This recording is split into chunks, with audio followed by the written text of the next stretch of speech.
Bien, buenas noches a todos los presentes.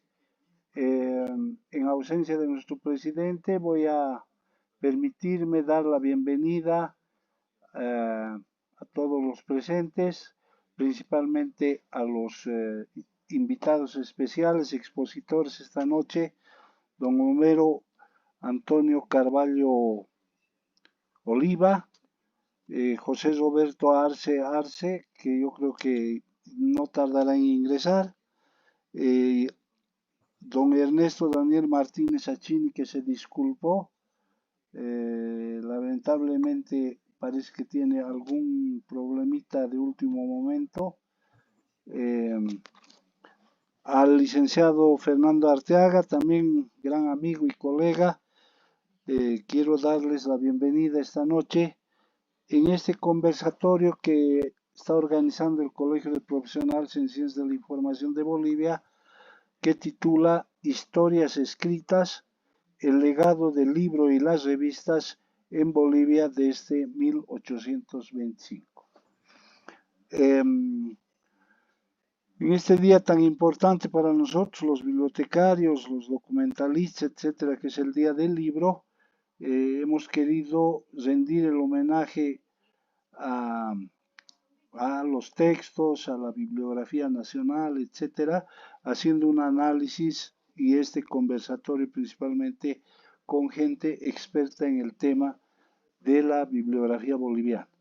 Entonces, darles la bienvenida y cederte la palabra, Nora, para que por favor inicies ya con la presentación de don Homero Carvalho, que parece que es el primer disertante esta noche.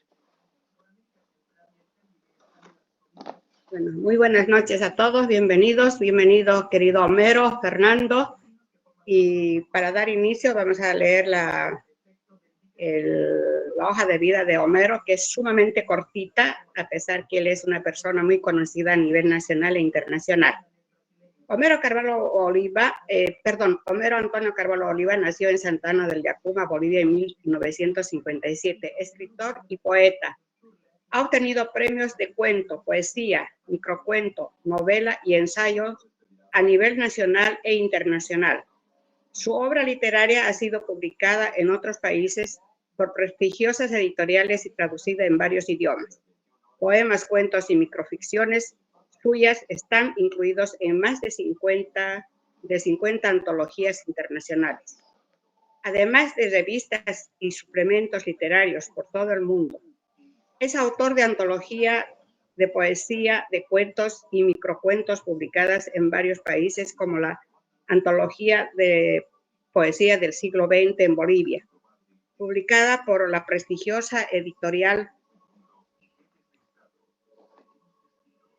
Visor de España, y otra selección publicada por la Fundación Pablo Neruda de Chile, así como también de selecciones personales de su poesía y de sus cuentos. Dirige las colecciones digitales de novela y microficción de la editorial española BGR, y su obra es estudiada en universidades de Iberoamérica. Esa sería toda la biografía muy resumida de Homero. Los que lo conocen, Homero, se lo conoce que es un personaje muy sobresaliente, un erudito dentro de la literatura boliviana e internacional, conocido a nivel internacional. Adelante, Homero. Gracias, buenas noches. Primero que nada, agradecer a los organizadores por este encuentro que nos va a permitir hablar acerca de la presencia del libro en nuestro país. Bien, quiero empezar con una imagen que me llamó la atención cuando leí El infinito en un junco, este maravilloso libro de Irene Vallejo. Perdón un segundo. Y ahora sí, les decía que quiero empezar relatándoles algo, ya que se me ha dado el honor de ser el primero, que está en el libro El infinito en un junco de Irene Vallejo. Ella cuenta que hace algunos miles de años atrás, los pobladores de Grecia y de otros países cercanos quedaron totalmente intrigados al ver a un grupo de hombres, de guerreros, cabalgando por sus tierras, por las montañas, por las llanuras, por los valles, en busca del más grande de los tesoros que ellos decían pues buscar, ¿no? Ellos llevaban asimismo, llevaban oro, llevaban plata y llevaban piedras preciosas para comprar este tesoro que era más caro, más anhelado que el propio oro y las joyas que llevaban. Estos guerreros tenían un encargo, y el encargo era el de comprar libros, para la biblioteca de Alejandría, esa famosa biblioteca que se fundó en la ciudad que lleva el nombre en una de las ciudades que lleva el nombre de Alejandro Magno, ¿no es cierto? Y que pues el fundador quiso homenajear a Alejandro cumpliendo su sueño de crear la biblioteca más grande del mundo. Se dice que esta biblioteca llegó a tener cerca de 250,000 pergaminos. Imagínense lo que fue eso para ese entonces. Bien, a partir de ahí entonces el libro ha ido cambiando de formatos, ¿no es cierto?, de pergamino, papiro, al papel, que es lo que lo conocemos ahora, y luego en la actualidad, pues, en el formato digital y electrónico. Sin embargo, el libro siempre ha cumplido una función desde que se creó, desde que la escritura pasó del pensamiento al papel, y es el de difundir el conocimiento humano. A través de los libros nosotros podemos dialogar con las mejores mentes del mundo antiguo, del mundo del pasado, ¿no es cierto? Abrir un libro nos permite dialogar con autores que ya no están entre nosotros, pero que sin embargo nos dejaron sus palabras impresas en el papel. Los libros han jugado a través del tiempo un papel fundamental, fíjense, la repetición, ¿no es cierto? Un papel. Los libros de papel han jugado un papel fundamental en la historia de la humanidad, porque no solo han servido para difundir el conocimiento o para informar, también han difundido las ideas políticas que sin duda alguna han cambiado pues el mundo desde la aparición de la imprenta, que cambia la historia del libro, ¿no es cierto? A partir de la imprenta el libro ya puede difundirse, digamos, con mayor número de ejemplares por todo el mundo. Y es esa imprenta la que va a llegar a América Latina en la época de la colonia, y se van a producir algunas publicaciones en nuestro continente. Pero lo que nos interesa a nosotros es a partir de 1825, que es el año en el que nace nuestro país. Es el año en el que nace Bolivia como tal. Y el tema del libro y las revistas, que es lo que nos reúne ahora, pues está íntimamente ligada al desarrollo cultural, educativo y político del país. Sin duda alguna que ya existían imprentas anteriores a 1825, pero a partir de la República es que las imprentas empiezan a aparecer en mayor número en las capitales departamentales e incluso en algunas provincias y en algunos pueblos alejados, ¿no? Es decir, alejados de las capitales, me refiero. La imprenta en ese momento, a partir de 1825, pues va a convertirse en una herramienta esencial para la difusión, primero de las ideas patrióticas, por supuesto de la educación, y para la construcción de la identidad nacional. El libro entonces desde 1825 ha sido un pilar para estas tres cosas, para las ideas patrióticas, para la educación, la difusión del conocimiento, la enseñanza y la construcción de una identidad nacional que sigue hasta el día de hoy y tal vez nunca acabe, porque la identidad es un proceso continuo, ¿cierto? También hay que tener en cuenta que ya en la República misma, en el desarrollo de la República hasta el 1900, los primeros textos que se publican son textos de leyes, las propias constituciones políticas, tal vez algunos catecismos católicos, así como también algunos documentos políticos ya en esa época. Y por supuesto manuales escolares todavía en pequeña escala. Va a ser a partir del siglo a principios del siglo XX que la aparición de estas imprentas pues se va a masificar en todo el país. Y no solo las imprentas van a servir para imprimir libros, sino para imprimir periódicos y para imprimir revistas, ¿no es cierto?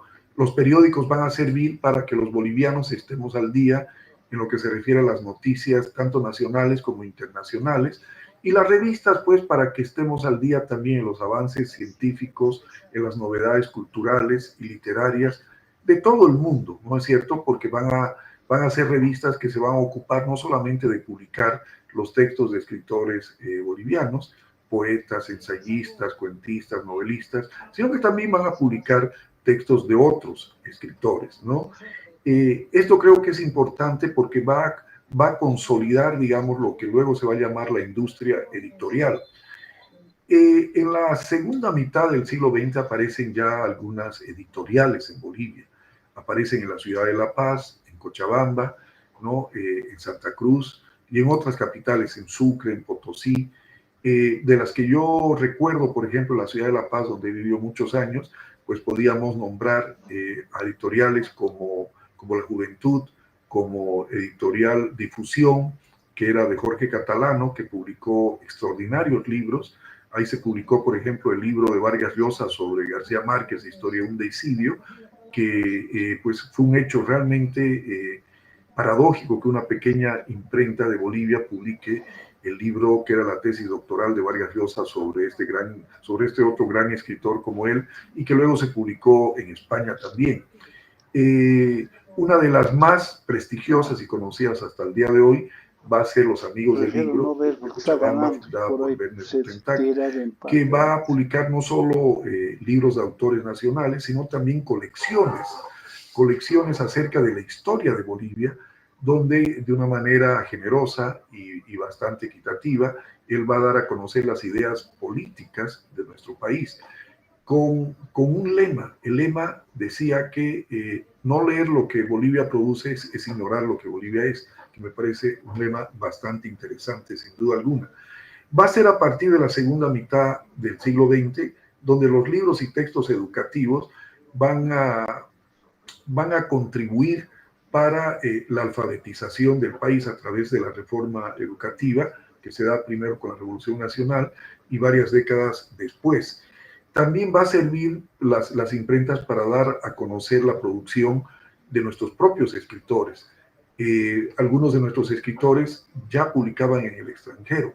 Escritores como Alcides Arguedas, Óscar Cerruto y otros ya eran publicados en España, en la Argentina o en Chile, pero también nuestras imprentas, nuestras editoriales van a publicar a nuestros propios escritores, y de esa manera la industria editorial se va a ir consolidando en nuestro país, de tal medida que de pronto se van a llegar a publicar miles de ejemplares de algunos libros, y se van a reeditar algunos de estos libros por el éxito que han tenido, ¿no es cierto? Es decir, de pronto se agotaban las primeras ediciones y había que imprimir hasta 3, 4 o más ediciones. Esto realmente dice de que en Bolivia había lectores, ¿no? Y eso es importante de destacarlo. Había y hay lectores. Eso yo quiero también que quede claro, porque a veces corremos nosotros el riesgo de creer que en Bolivia no hay lectores porque se han cerrado algunas librerías. Y fíjense que eso no es cierto. Se cierran librerías por el precio de los libros, pero al mismo tiempo que se cierran librerías, se abren libros piratas, puestos de libros piratas. En Santa Cruz, por cada librería que se ha cerrado, se han abierto como 40, 50 puestos piratas. Los puestos piratas, mis queridos amigos y amigas, no es que sea gente que ama la literatura o ama los libros, no, es un negocio. Si les estaría yendo mal, si les fuera mal en la venta de los libros, pues los puestos piratas estarían vendiendo mocochinchi. Si los puestos piratas están abiertos, es porque venden libros, es porque hay gente que los compra. Más baratos, son ediciones piratas, ilegales, cierto, pero la gente los compra. Eso quiere decir que hay lectores. Bien, para ir concluyendo entonces, en las últimas décadas, vamos a decir, ya ha entrado el siglo XXI, es de destacar que la producción del libro y de las revistas en Bolivia se ha también dirigido hacia el tema de las lenguas indígenas, es decir, con mucho mayor frecuencia se han publicado libros ya sean ediciones bilingües, por ejemplo, aymara español, quechua español, guaraní español, o simplemente en cada uno de los idiomas nativos, y esto me parece importante porque sin duda alguna va consolidando nuestra identidad. Con la aparición de la web, ¿no es cierto?, del Internet y de todo lo que esto significó, este cambio tecnológico, esta revolución tecnológica en el mundo, es que a partir del 2000 empiezan a desarrollarse un nuevo formato de libro, que es el formato digital y electrónico. En la actualidad, por ejemplo, las nuevas generaciones, yo tengo 67 años, me cuesta leer algunos libros en digital, especialmente libros que son ampulosos, como las novelas, pero sí leo cuentos y poesía todos los días, todos los días. Yo, primero que nada, antes de irme a trabajar, entro a mi computadora y busco poesía en cualquier idioma, lo cual antes era imposible porque tenías que ir a la librería y el libro estaba o no estaba, o era imposible poner, digamos, poner poesía africana del siglo XIX, un clic y listo, entras a ese tipo de poesía, ¿no es cierto? Y tengo una biblioteca. Bueno, la biblioteca de mis libros físicos es pequeña porque he donado más de 10.000 ejemplares a varias bibliotecas y centros culturales, pero tengo una biblioteca virtual, tengo una biblioteca de libros PDF y EPUB que ya debe sumar por más de 10.000 ejemplares, que los he ido bajando, ¿no? Alguna vez entro e intento leer alguno de ellos. Yo creo, para cerrar ya, creo que en la actualidad el libro en papel va sin duda alguna a convivir con el libro digital. No creo que desaparezca el libro en papel, de ninguna manera. Creo que va a convivir como lo está haciendo ya. Lo está haciendo ya. Fíjense además un detalle muy curioso. En el mundo, en los últimos 20 años, han sido los años que más libros en papel se han vendido. Y además, en los últimos 20 años ha sido también las décadas cuando más autores de libros han aparecido en el mundo. Y en Bolivia también.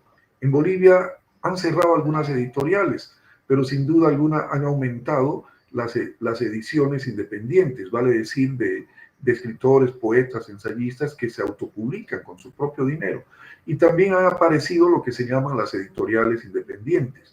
Es decir, al cierre de las grandes editoriales han aparecido pequeñas editoriales que hacen pequeños tirajes que se denominan por demanda. ¿Qué quiere decir por demanda? Pues libros de 100 ejemplares, 50 ejemplares, se acaban y vuelven a reimprimir otros 100, otros 50 ejemplares. De esa manera, digamos, el autor no se queda con los libros sin vender, sino que va vendiendo, pues, los pocos libros que sacan, pero de esa manera no gasta mucho dinero, ni pierde, ¿no es cierto? También quiero destacar en esta ocasión un fenómeno que yo creo que hay que tomarlo en cuenta para la difusión y la venta de los libros, que son las ferias del libro. Las ferias del libro se han convertido en Bolivia en un fenómeno cultural. No solamente es un fenómeno literario, es un fenómeno cultural. Fíjense ustedes que he podido comprobar que la gente que va a las ferias del libro, los 11 días, por ejemplo, yo he estado casi en todas las ferias, en Santa Cruz he estado en todas, en las de La Paz desde 2019 no voy porque me dio un infarto, pero la de Cochabamba siempre voy. La gente va esos días a comprar libros y va por única vez. En ninguna otra ocasión del año hay gente que entra a una librería. Algunos sí, la minoría, pero la mayoría de los que van a las ferias del libro no entra a las librerías nunca más.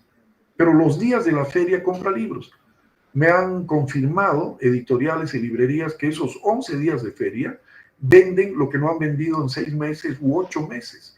Por eso creo que las ferias de libros tienen que ser apoyadas, porque sin duda alguna están incentivando, ¿no?, a los lectores, están incentivando que se amplíe el mercado de lectores y por lo tanto están incentivando la lectura y están incentivando que los bolivianos compremos libros no solo de autores extranjeros, sino de autores bolivianos, porque es la ocasión en la que los lectores pueden acceder de una manera sencilla y fácil a hacerse firmar los libros con los autores. Yo quiero cerrar con la seguridad de que el libro impreso en papel va a tener una larga vida, va a convivir con el libro digital y electrónico. Bien, esa sería mi ponencia. Espero haya sido del agrado de todos ustedes. Para mí ha sido un honor estar con ustedes. Muchas gracias.